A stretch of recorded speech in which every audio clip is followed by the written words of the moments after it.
नमस्कार, आप देख रहे हैं न्यूज़ वन इंडिया और मैं हूं आपके साथ अमृता चौहान। खबर लखनऊ से। यूपी कैबिनेट की अहम बैठक है। आज दोपहर 12 बजे सीएम योगी की अध्यक्षता में आज ये बैठक होने वाली है। इस बैठक में अहम प्रस्तावों पर मुहर लग सकती है। गन्ना मूल्य, पीडब्ल्यूडी से जुड़े प्रस्ताव भी मंजूर हो सकते हैं। सिंचाई से जुड़े प्रस्ताव भी इस बैठक में हो सकते हैं पास। तो गन्ना मूल्य, पीडब्ल्यूडी से जुड़े हुए प्रस्ताव मंजूर हो सकते हैं, वहीं सिंचाई से भी जुड़े हुए प्रस्ताव बैठक में हो सकते हैं। अश्विनी हमारे साथ फोन लाइन पर जुड़ गए। अश्विनी, आज अहम बैठक है कैबिनेट की। 3 मुद्दे जो सामने आ रहे हैं, क्या उसके अलावा भी और कई मुद्दे हो सकते हैं? बिल्कुल। जो यूपी कैबिनेट की आज अहम बैठक 12 बजे होनी है, जिसमें तमाम मुद्दों को लेकर के जो प्रस्ताव आ सकते हैं उन पर मोहर लग सकती है। लेकिन जिसमें जैसे सबसे महत्वपूर्ण मुद्दे हैं वो पीडब्ल्यूडी से जुड़े हुए हैं, क्योंकि हाल ही में कल्याण सिंह जी का देहांत हुआ था और उनके नाम पर सड़कें, कुछ जगहों के सड़कों के नाम रखने के कहा गया था। उसका प्रस्ताव आ सकता है। साथ ही साथ जो गन्ना मूल्य है उसको लेकर के भी प्रस्ताव आ सकता है, उसको बढ़ाने को लेकर के प्रस्ताव आ सकता है, क्योंकि अभी हाल ही में आज जो उत्तर प्रदेश के मुख्यमंत्री ने 150 किसानों से मुलाकात की थी और उनको आश्वासन दिया था कि गन्ना जो प्राइस से पहले जो मूल्य है उसमें वृद्धि की जा सकती है, उसको लेकर के आज प्रस्ताव आ सकता है, उसमें मोहर लग सकती है। इसके अलावा तमाम अन्य प्रस्ताव भी आ सकते हैं, चाहे वो शिक्षा के क्षेत्र से, स्वास्थ्य के क्षेत्र से हो या अन्य क्षेत्रों से हो। निश्चित तौर पर चुनाव का 2022 चुनाव का बहुत कम समय बचा हुआ है। ऐसे में जो सरकार है वो चाहती है कि ज्यादा विकास किया जाए, ज्यादा डेवलप किया जाए, जिससे आम जनता को फायदा हो। जी अश्विनी, आज जैसे कि आपने कहा है कि गन्ना मूल्य को लेकर जो किसानों ने बातचीत की थी सीएम से, उसमें वृद्धि हो सकती है, तो क्या लगता है कि आज किसानों के लिए अच्छा दिन साबित हो सकता है बैठक के बाद? बिल्कुल।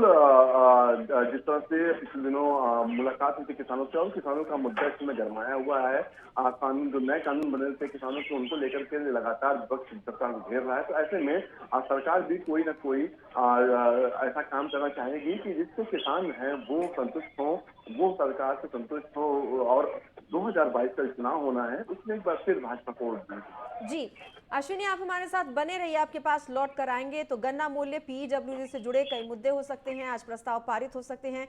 सिंचाई का भी मुद्दा है जो प्रस्ताव पारित हो सकता है इसको लेकर। और खास बात यह है कि लगातार किसान समर्थन गन्ना के जो मूल्य हैं उसकी बढ़ोतरी को लेकर मांग कर रहे थे, समर्थन मूल्य को लेकर, और उन्होंने सीएम योगी आदित्यनाथ से मुलाकात भी की थी और आश्वासन भी दिया था सीएम योगी आदित्यनाथ ने। तो माना जा रहा है कि आज किसानों को खुशखबरी मिल सकती है कैबिनेट बैठक में। खबर लखनऊ से। आज बुजुर्गों को सौगात देंगे सीएम योगी आदित्यनाथ। राष्ट्रीय वृद्धावस्था पेंशन योजना के तहत धनराशि देंगे। 55,77,000 लाभार्थियों को धनराशि ट्रांसफर करेंगे। 836 करोड़ 55 लाख रुपए की ऑनलाइन ट्रांसफर करने वाले हैं सीएम।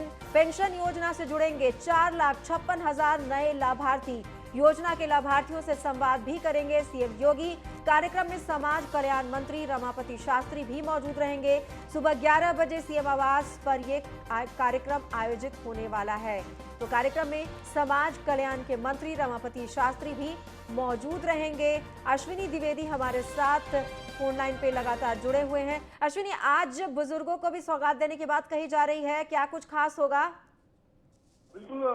आज 11 बजे जो मुख्यमंत्री है कार्यक्रम होगा, सम्मिलित होंगे। जो कार्यक्रम राष्ट्रीय वृद्धा पेंशन योजना के अंतर्गत होगा, जिसमें जो 55,77,000 जो लाभार्थी हैं उनको 836.56 करोड़ रुपए ऑनलाइन ट्रांसफर किए जाएंगे। मुख्यमंत्री जो इन लाभार्थी होंगे उनसे संवाद भी करेंगे, उनसे बातचीत भी करेंगे। साथ ही साथ जो सरकार की योजनाएं हैं उनके बारे में पूछेंगे कि कैसा काम चल रहा है, जमीन पर अधिकारी काम करते हैं या नहीं करते हैं, तमाम चीजों को लेकर मुख्यमंत्री बात भी करेंगे। ये पूरा कार्यक्रम 5 मार्च को मुख्यमंत्री आवास में होगा। निश्चित तौर पर इसमें सबसे अच्छी बात यह है कि लगभग 4.5 लाख के आसपास नए लाभार्थी भी इस योजना में जोड़े गए हैं, जिनको भी आप इस योजना का लाभ मिलेगा। इस दौरान जो कार्यक्रम होगा इसमें समाज कल्याण मंत्री अश्विनी, एक के बाद एक लगातार कार्यक्रम रखे जा रहे हैं, काफी व्यस्त रह रहे हैं सीएम योगी आदित्यनाथ। आगामी चुनाव को देखते हुए क्या इतनी तेजी से काम चल रहा है और ये माना जा रहा है, ये कोशिश है सरकार की कि सारे काम निपटा दिए जाएं?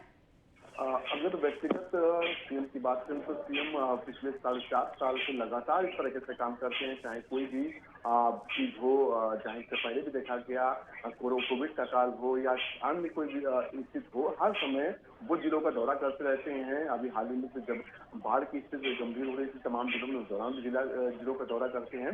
तो इसमें विपक्षी भी इस चीज को मानते हैं कि सीएम जो है वो बेहतर काम करते हैं। हालांकि विपक्षी अन्य लोगों पर लगातार कटाक्ष करते हैं, लेकिन सीएम को इस चीज को मानते हैं कि सीएम जो है वो लगातार मेहनत करते हैं। लेकिन विपक्षी है तो थोड़ा बहुत तो उनको काम करना पड़ेगा, विपक्ष में बोलना पड़ेगा निश्चित तौर पर। लेकिन 2022 का चुनाव आने वाला है, ऐसे में भूमिका सभी की पड़ जाती है। जिस तरह से देखा गया पिछले दिनों जो राष्ट्रीय संगठन था भाजपा का, उसके तमाम पदाधिकारी लखनऊ में आए, तमाम जो केंद्रीय सरकार में लोग हैं, चाहे गृह मंत्री हों चाहे अन्य लोग हों, उनका दौरा लगातार उत्तर प्रदेश से जारी। तो ऐसे में 2022 का जो बिगुल है वो भाजपा भूख चुकी है और अब उसका उसी क्रम में लगातार जो कार्यक्रम है, जो योजनाएं हैं, उनका शिलान्यास लोकार्पण हो रहा है। क्योंकि 2022 को लेकर के अब जी भाजपा अश्विनी, क्या जो संवाद करेंगे वो वर्चुअल होगा या कुछ लोग कल की तरह मौजूद होंगे मौके पर? कुछ जो लाभार्थी हैं वो मौजूद भी रहेंगे, वहाँ कुछ लोग वर्चुअली भी जुड़ेंगे। निश्चित तौर पर संवाद किया जाएगा, उनसे बातचीत मुख्यमंत्री करेंगे और जो योजना है उसके बारे में पूछेंगे कि इससे फायदा मिल रहा है या नहीं मिल रहा है। जी अश्विनी, आज सीएम योगी जब यहाँ पर बुजुर्गों को ट्रांसफर करेंगे धनराशि, इस दौरान कोई कद्दावर नेता मंत्री कैबिनेट के इनके अलावा मौजूद होंगे? बिल्कुल, इस दौरान जो समाज कल्याण मंत्री है रमावत शास्त्री मौजूद रहेंगे, तमाम हमारा अधिकारी विभाग से जुड़े समाज विभाग कल्याण विभाग से जुड़े रहेंगे। निश्चित तौर पर इस दौरान कार्यक्रम में तमाम अन्य लोग भी मौजूद रहेंगे। जी बहुत बहुत धन्यवाद अश्विनी इस तमाम जानकारी के लिए। तो इलाहाबाद हाई कोर्ट की बड़ी टिप्पणी सामने आई है। गाय को राष्ट्रीय पशु घोषित करे केंद्र, गौ रक्षा हो हिंदुओं का मौलिक अधिकार, ये कहा है हाई कोर्ट ने। गाय के कल्याण पर होगा देश का कल्याण। तो इलाहाबाद हाई कोर्ट ने बड़ी टिप्पणी करते हुए कहा है कि गाय को राष्ट्रीय पशु घोषित करे केंद्र सरकार, गौ रक्षा हो हिंदुओं का मौलिक अधिकार। गौ रक्षा का काम एक धर्म संप्रदाय का नहीं, ये कहना है हाईकोर्ट का। इलाहाबाद हाईकोर्ट ने ये बात कही है। उन्होंने कहा है कि गाय भारत की संस्कृति है। तो हाईकोर्ट की तरफ से कहा गया है कि गाय भारत की संस्कृति है और गाय को राष्ट्रीय पशु घोषित किया जाए केंद्र सरकार की तरफ से। इलाहाबाद हाईकोर्ट ने गाय को लेकर बड़ी टिप्पणी की है। न्यायालय ने केंद्र सरकार को सुझाव दिया है कि गाय को राष्ट्रीय पशु घोषित किया जाना चाहिए। इलाहाबाद हाईकोर्ट की टिप्पणी गाय काटने के एक आरोपी जावेद की जमानत याचिका को रद्द करते हुए किया गया है। न्यायालय ने आगे कहा है कि गाय को राष्ट्रीय पशु घोषित किया जाना चाहिए और गौ रक्षा को हिंदुओं का मौलिक अधिकार किया जाना चाहिए। न्यायालय ने कहा है कि हर देशवासी का फर्ज है कि वो गाय का सम्मान करे, उसकी सुरक्षा भी करे। काउ स्लॉटर एक्ट के तहत जावेद नाम के व्यक्ति की जमानत याचिका पर सुनवाई करते हुए इलाहाबाद उच्च न्यायालय ने ये सुझाव दिए हैं।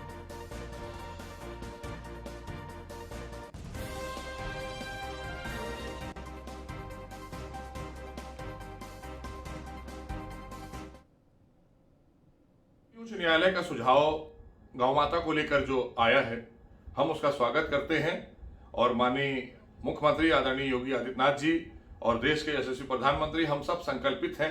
हम गौ माता के संरक्षण को लेकर, गौ माता के तमाम रखरखाव को लेकर लगातार भारतीय जनता पार्टी की सरकार उत्तर प्रदेश में, देश में, हम चूंकि ये हमारी सांस्कृतिक धरोहर है और धार्मिक आस्था भी है, तो इसलिए इसको एक बड़ा विस्तार मिलेगा पूरे विश्व के लेवल पर अगर हम जिस तरह का सुझाव माननीय उच्च न्यायालय का आया है इस पर अमल करेंगे, क्योंकि हमारे उत्तर प्रदेश में और देश में गौ माता को बहुत ही सम्मान और आस्था के तहत लिया जाता है। इसलिए बहुत अच्छा सुझाव है, हम उसका स्वागत। तो गौ रक्षा हो हिंदुओं के लिए मौलिक अधिकार हो रक्षा के लिए, और साथ ही उन्होंने कहा कि गाय को राष्ट्रीय पशु घोषित किया जाना चाहिए। गौ रक्षा का काम एक धर्म संप्रदाय का नहीं है, सभी का है। गाय भारत की संस्कृति है, ये कहना है इलाहाबाद हाई कोर्ट का। और हाई कोर्ट ने ये बड़ी टिप्पणी की है। काउ स्लॉटर मामले में सुनवाई करने के दौरान जावेद नाम के शख्स पर ये जो मामला था उसी की सुनवाई के दौरान हाई कोर्ट ने केंद्र सरकार को कहा है कि गाय को देश का राष्ट्रीय पशु घोषित किया जाए।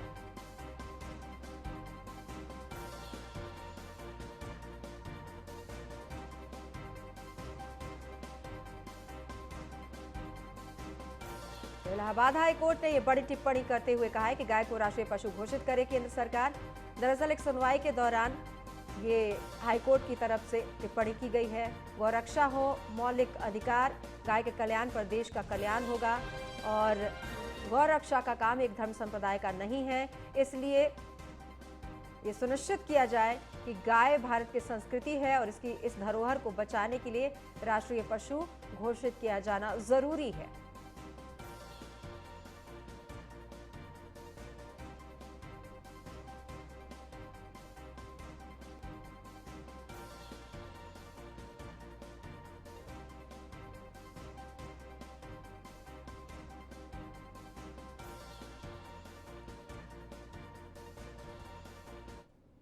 तो आपको बता दें कि इलाहाबाद हाई कोर्ट ने टिप्पणी की है, ये कहा है केंद्र सरकार को कि गाय को राष्ट्रीय पशु घोषित करे और गाय की सुरक्षा भी सुनिश्चित की जानी चाहिए क्योंकि ये सांस्कृतिक और देश की धरोहर है। खबर मऊ से, शौचालय के टैंक में मिला है असलाहा। कारखाना असलाहा का ये कारखाना है। मऊ पुलिस ने असलाहा फैक्ट्री पर बड़ी कार्रवाई की है। पकड़े गए बदमाशों की निशानदेही पर यह कार्रवाई की गई। असलाहा कारखाना मिलने से स्थानीय लोगों में और पुलिस प्रशासन में हड़कंप मच गया। मोहल्ला प्यारेपुरा में पुलिस को यह असलाहा की फैक्ट्री मिली है। मौके से असलाहे बनाने के कई उपकरण भी बरामद किए गए हैं। तो दरअसल एक शख्स को पुलिस ने पकड़ा था और उसी के बयान के आधार पर छापेमारी की गई, जिसके बाद असलाहा बनाने की फैक्ट्री के बारे में जानकारी मिली पुलिस को। तो मऊ पुलिस ने असलाहा फैक्ट्री पर बड़ी कार्रवाई की है। पकड़े गए बदमाशों की निशानदेही पर और बयान के बाद यह कार्रवाई हुई है। दरअसल असलाहा बनाने के कई उपकरण यहां से बरामद हुए हैं। असलाहा का यह कारखाना है और प्रदीप पांडे संवाददाता हमारे साथ फोन लाइन पे जुड़ गए हैं ज्यादा जानकारी के लिए। प्रदीप, ये कब से असलाहा बनाने का काम चल रहा था इस फैक्ट्री में? देखिए, बहुत दिनों से फैक्ट्री में काम असलाहा बनाने का चल रहा था, जबकि मऊ में और भी फैक्ट्रियां पकड़ी गई हैं। लगातार पुलिस का ऑपरेशन जारी है। बार बार हर जगहों पे छापे मारे करके पुलिस बरामद कर रही है। सबसे बड़ी चीज ये उभर के आती है कि इसके पिछले सरकारें जब से रही हैं तब से कारोबार को अंजाम दिया जाता रहा। कहीं बाथरूम के तहखाने के अंदर तो कहीं शौचालय के तहखाने के अंदर, यानी कहीं ना कहीं एक गड़बड़ी का भंडार मऊ में बना हुआ है। जी बहुत बहुत धन्यवाद प्रदीप इस तमाम जानकारी के लिए।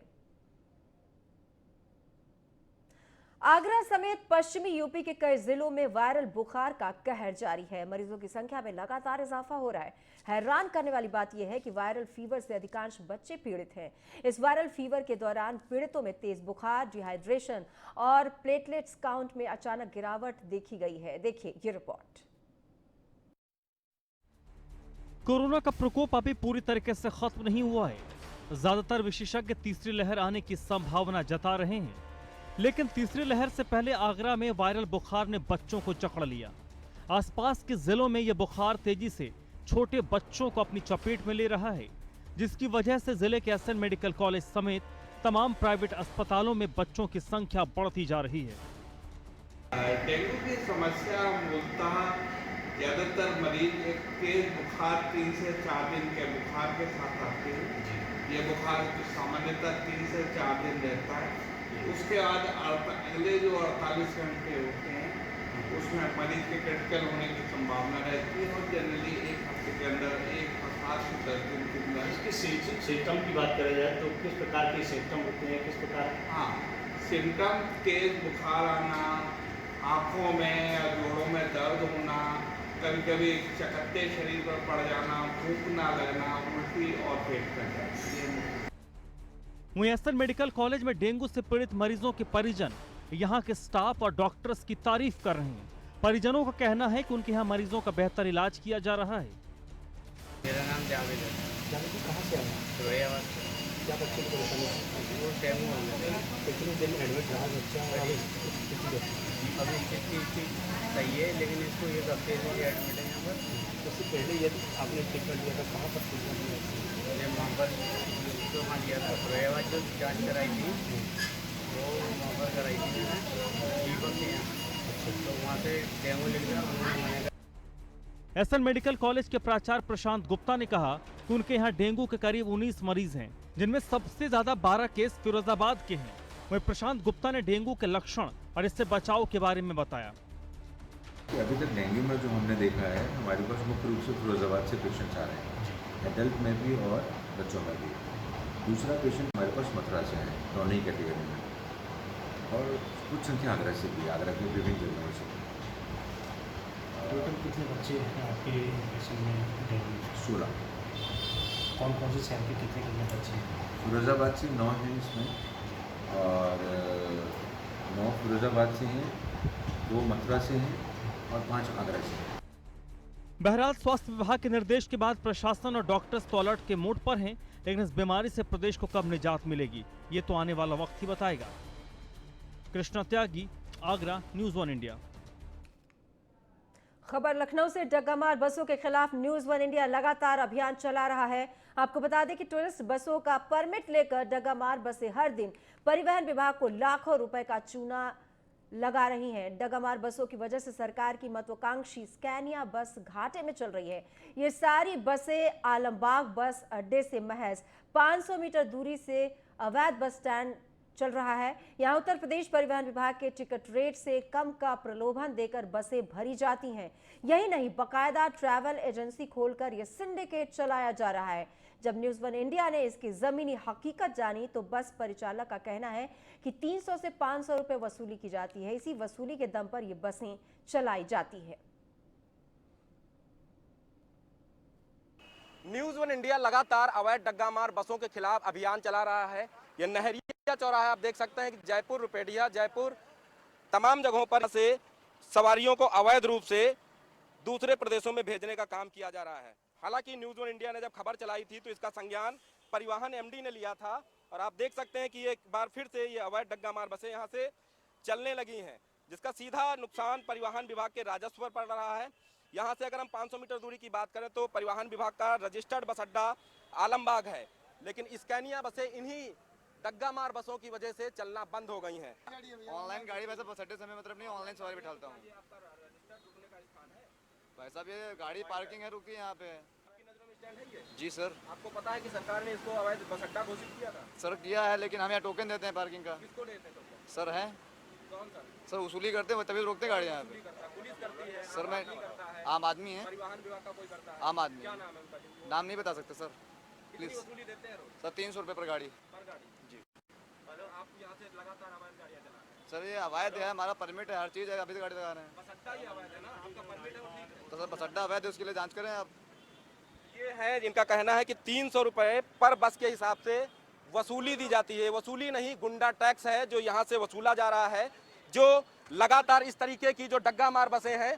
हालांकि ARTO परिवहन भी आगे खड़े हैं, आगे इस बस की जांच होगी किस तरीके से ये यहाँ से बस चला रहे हैं।